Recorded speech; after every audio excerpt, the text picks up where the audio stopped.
द्वारा भेजा गया 7वां इलीगल समन है जो दिल्ली के मुख्यमंत्री अरविंद केजरीवाल जी को भेजा गया है। ईडी के हर समन पर अरविंद केजरीवाल जी ने जवाब दिया है।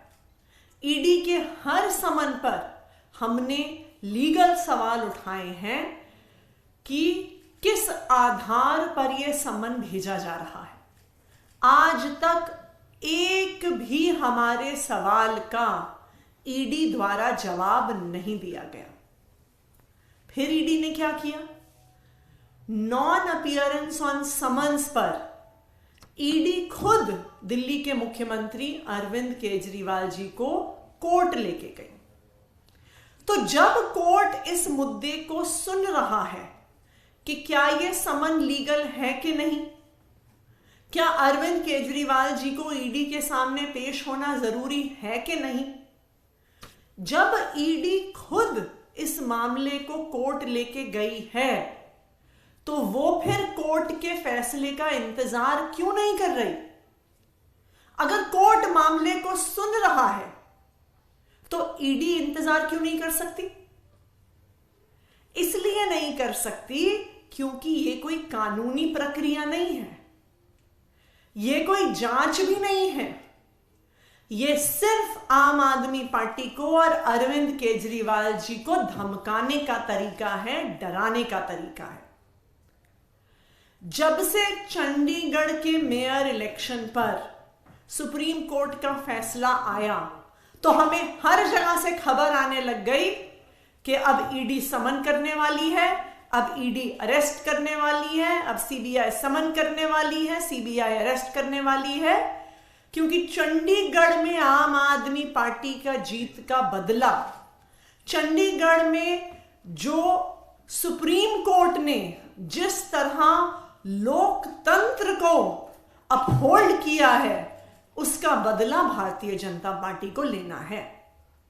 और आज जो समन अरविंद केजरीवाल जी को आया है वो सिर्फ और सिर्फ चंडीगढ़ के मेयर चुनाव के बदले का प्रयास है।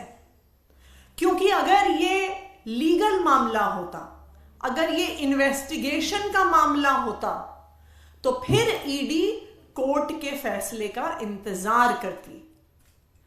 अगर यह सिर्फ लीगल मामला होता तो ईडी अभी चल रहे दिल्ली सरकार के बजट सत्र का खत्म होने का इंतजार करती। कोर्ट तक बजट सत्र के अंत का इंतजार करने को तैयार है, पर ईडी इंतजार करने को तैयार नहीं है।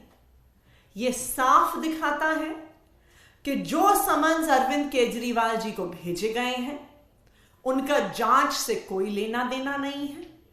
उनका सिर्फ और सिर्फ आम आदमी पार्टी को और अरविंद केजरीवाल को डराने का प्रयास है, धमकाने का प्रयास है। लेकिन मैं भारतीय जनता पार्टी को एक बार फिर से बता दूं कि आम आदमी पार्टी और अरविंद केजरीवाल आपके गैर कानूनी समन से डरने वाली नहीं है।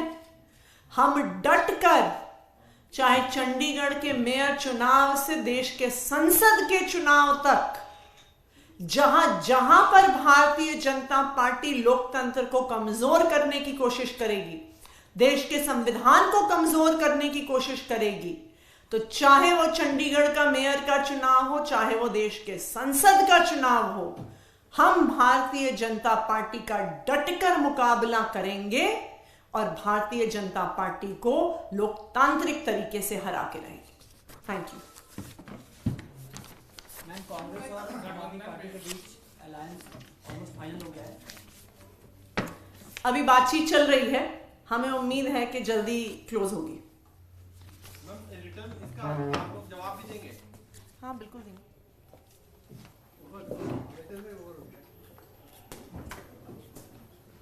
बढ़िया भैया